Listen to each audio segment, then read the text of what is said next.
नमस्कार दोस्तों, स्वागत है आप सभी का आपके अपने YouTube चैनल पर। दोस्तों, ऐसा माना जाता है कि इच्छाधारी नाग और नागिन 1000 सालों तक भी इस धरती पर जीवित रहते हैं। उनकी मौत स्वाभाविक नहीं होती। यदि कोई उनको मार देता है तो वो अलग बात है, लेकिन इनकी उम्र बहुत ज़्यादा होती है। पुराणों के अनुसार जब कोई कोबरा सांप अपने 100 साल पूरे कर लेता है तो वो एक इच्छाधारी नाग बन जाता है, जबकि कहीं पर सांप के 1000 साल पूरे होने के बाद ये कहा गया है कि वो इच्छाधारी नाग बन जाता है। दोस्तों, आपने कई फिल्मों में, कई कहानियों में अपने बड़े बुजुर्गों से सुना होगा कि नाग नागिन एक दूसरे से दूर नहीं रह सकते, एक दूसरे की दूरी बर्दाश्त नहीं कर पाते। लेकिन अगर कोई गलती में जाने अनजाने से कोई नाग को मार देता है और नागिन से जुदा कर देता है तो नागिन उससे बदला ज़रूर लेती है, जिसने उसके नाग को मारकर उससे जुदा किया हो, चाहे फिर उसे 7 जन्म इंतजार क्यों ना करना पड़े। लेकिन वो अपना बदला उस व्यक्ति को मारकर पूरा जरूर करती है, क्योंकि नागिन अपने नाग की आंखों में देखकर ये पता लगा लेती है कि उसके नाग को किसने मारा है और वो अपना बदला लेकर ही मानती है। और दोस्तों, ऐसा ही कुछ हुआ यूपी के उस गाँव में, जहाँ 25 साल बाद नागिन ने अपने नाग का ऐसा बदला लिया कि लोगों के रोंगटे खड़े हो गए। दोस्तों, ये घटना यूपी के रहने वाले प्रीतम के साथ घटित हुई। दोस्तों, एक बार प्रीतम अपने कुछ सहपाठियों के साथ मिलकर स्कूल से वापस घर जा रहा था।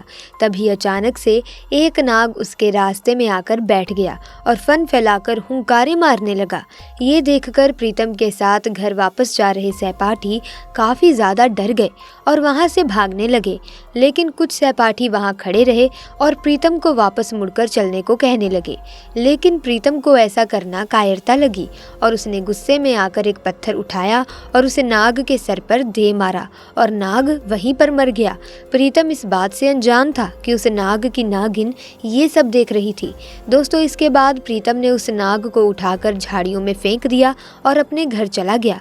दोस्तों, जब वो नागिन अपने नाग के पास गई तो अपने नाग को खून में लथपथ देखकर वो नागिन गुस्से में लाल पीली हो गई और अपना सर जमीन पर मारने लगी। इसके बाद नागिन ने अपने नाग के शरीर को एक जगह पर रख दिया और अपने नाग का बदला लेने के लिए प्रीतम को ढूंढना शुरू कर दिया।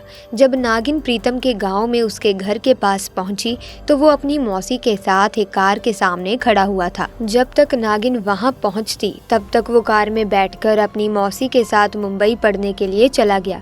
दोस्तों, प्रीतम पढ़ लिख कर डॉक्टर बन गया। प्रीतम की माँ का विवाह काफी गरीब घर में हुआ था, जबकि उसकी बहन ने भागकर किसी बिजनेसमैन से शादी कर ली थी। लेकिन उनको संतान का सुख कभी प्राप्त ही नहीं हुआ था और इसीलिए उन्होंने प्रीतम को पालने का फैसला लिया। प्रीतम का लगाव पढ़ाई में ज़्यादा होने के कारण उसके माता पिता ने भी अपने दिल पर पत्थर रख कर ये फैसला लिया। वहीं प्रीतम भी अपनी मौसी की मेहनत और अपने माता पिता के दर्द को जीत कर डॉक्टर बन गया। बाहर विदेशों में जाकर प्रीतम ने कई डिग्रियां ली और वो जानवरों का डॉक्टर बन गया, जिसमें वो सांपों का विशेषज्ञ था। दोस्तों, जब 25 साल के बाद प्रीतम अपने मौसा मौसी के साथ गांव आया तो उसको देखकर सभी गांववासी उसका स्वागत करने लगे। सबका इतना प्यार देखकर प्रीतम काफी प्रसन्न हुआ और अपने बचपन के दोस्तों के साथ एक खुले मैदान में जाकर बैठकर अपनी पुरानी यादों को ताज़ा करने लगा। तभी उसकी नज़र उस नागिन पर गई जो कि पूरी तरह से जख्मी थी। उसके शरीर से रक्त बह रहा था। ये देखकर ऐसा लग रहा था कि वो किसी सड़क हादसे का शिकार हो गई हो। जैसे ही प्रीतम ने उस नागिन को देखा तो उससे रहा नहीं गया। वो अपने घर गया और वहाँ से उसको पकड़ने का औजार लेकर आया और उसको बेहोशी का इंजेक्शन लगाकर उसका इलाज करने लगा। 3 दिन तक उसका इलाज करने के बाद नागिन पूरी तरह से स्वस्थ हो गई। लेकिन नागिन की आंखों में तो प्रीतम की फ़ोटो छपी हुई थी, तो उसने तुरंत ही प्रीतम को पहचान लिया। दोस्तों, जैसे ही प्रीतम ने उस नागिन को उठाकर बाहर छोड़ा तो उस नागिन ने तुरंत ही प्रीतम के पैर को डस लिया। प्रीतम को डसते ही नागिन तुरंत वहाँ से चली गई और कुछ देर बाद ही प्रीतम की मौत भी हो गई। इस कहानी ने दोस्तों ये साबित कर दिया कि नागिन अपने नाग का बदला ज़रूर लेती है, चाहे उसे अपना बदला लेने के लिए कितने भी जन्म क्यों न लेने पड़े। ऐसे में दोस्तों यदि हम नाग प्रजाति की बात करें तो आज भी कई ऐसे गांव हैं जो कि प्राचीन नाग प्रजाति के बसाए नामों पर मौजूद हैं। महाराष्ट्र में नागपुर नागवंशियों ने बसाया था। नगरधन नामक एक शहर जो नागपुर के पास है वो भी इन्हीं की देन है। ऐसा माना जाता है कि भारत के अंदर जो नाग जाति है वो इन्हीं नागों की संतान रही होगी और इस नाग जाति के अंदर भी ऐसी ताकतें रही होंगी जो इनको इच्छाधारी बनाती होंगी। शेष नाग के बारे में तो आप सब जानते ही होंगे। आपको ये बता दें कि अधिकतर प्राचीन नाग इच्छाधारी होते थे और उनके अंदर अलग अलग शक्तियां पाई जाती थी। जैसे शेषनाग भी एक इच्छाधारी नाग है, इसी प्रकार से वासुकी भी एक इच्छाधारी नाग थे, लेकिन ये सामान्य इच्छाधारी नागों से ज्यादा शक्तिशाली थे। पुराणों के अंदर ये भी वर्णन मिलता है कि नाग लोग के अंदर नाग अपना रूप बदलकर रहते थे, जिससे ये साबित हो जाता है कि लगभग सभी सांप प्राचीन के अंदर इच्छाधारी रहे होंगे। शेषनाग के बारे में ये उल्लेख मिलता है कि ये केवल नाग ही नहीं है बल्कि ये इंसान का रूप भी ले सकता था। इस वजह से ये कहा जा सकता है कि शेषनाग भी एक इच्छाधारी सांप था। शेषनाग को अनंत भी कहा जाता है। दोस्तों वासुकी नाग के बारे में भी आपने सुना होगा। वासुकी नाग भी एक इच्छाधारी सांप थे। वासुकी नाग ने अपनी पुत्री, जिसको हम एक इच्छाधारी नागिन कह सकते हैं, प्राचीन काल के अंदर अनेक ऐसे इच्छाधारी सांप रहे होंगे जो कि विभिन्न जगहों पर अपना राज्य करते होंगे। दोस्तों भारत के अंदर नागों को पूजा जाता है, इस वजह से नागों के मंदिर आज भी देखने को मिल जाते हैं। इन मंदिरों के अंदर नागों के चित्र भी मिल जाएंगे। अधिकतर मंदिरों के अंदर नागों को आधे इंसान और आधे नाग के रूप में चित्रित किया गया है। श्री नागराज मंदिर केरल के अलपुझा जिले के हरिपद गांव में मनारसला नामक एक प्रसिद्ध मंदिर है।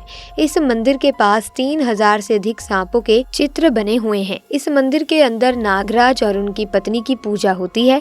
जब बात इच्छाधारी सांपों की आती है तो इस चीज को बता देना भी हम उचित समझते हैं कि हिंदू धर्म के अंदर जो लोग मौत के बाद पितृ बन जाते हैं उनको भी सर्प बनने की ताकतें प्राप्त हो जाती हैं।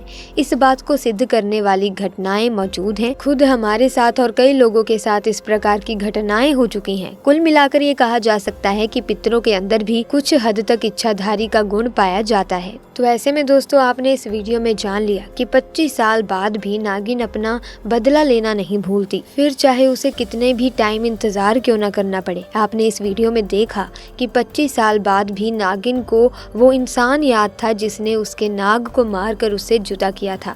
ऐसे में हम आपसे यही कहेंगे कि ये जो इच्छाधारी नाग नागिन होते हैं ये भगवान शिव को ही अपना आराध्य मानते हैं।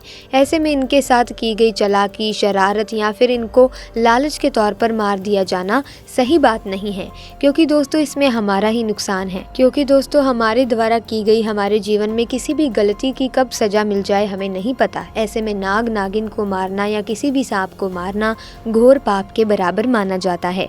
भगवान शिव की आराधना ये बहुत ही श्रद्धा भाव से करते हैं, इसीलिए भगवान की कृपा दृष्टि इन पर हमेशा बनी रहती है। तो कभी भी भूल कर भी जाने अनजाने में किसी भी नाग नागिन को चोट ना पहुंचाएं, वरना आपकी जान को खतरा हो सकता है और आपके साथ साथ आपके परिवार वालों को भी खतरा हो सकता है। तो ऐसे में इन छोटी छोटी बातों का ध्यान रखें। तो दोस्तों आज की वीडियो में बस इतना ही, लेकिन अगर आपको वीडियो अच्छी लगी तो कमेंट बॉक्स में पूरी श्रद्धा से सच्चे मन से ज़रूर लिखें हर हर महादेव, ताकि भगवान शिव की कृपा आप पर और आपके परिवार पर बनी रहे। साथ ही वीडियो को लाइक और शेयर करना ना भूलें और चैनल को सब्सक्राइब करके बेल आइकन को प्रेस कर दें ताकि नए वीडियोस की अपडेट आपको मिलती रहे। आपका बहुत बहुत धन्यवाद।